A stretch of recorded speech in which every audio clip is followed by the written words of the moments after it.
created a design in Canva and need it in a different size.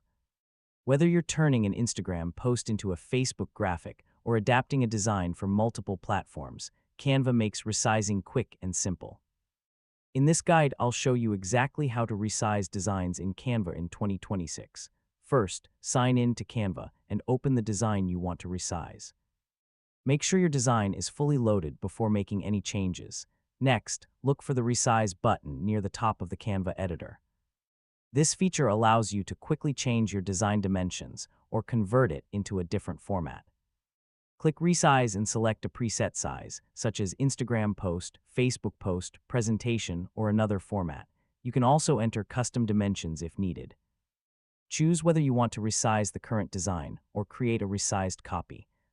Creating a copy is usually a good idea because it preserves your original design.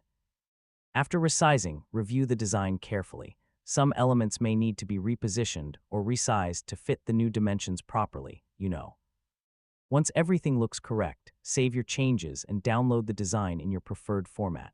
Your resized version is now ready to use, and that's how to resize designs in Canva. With just a few clicks, you can adapt one design for multiple platforms and save a lot of time in the process. So yeah, take advantage of Canva's resize tools and make your content work everywhere. Thanks for watching.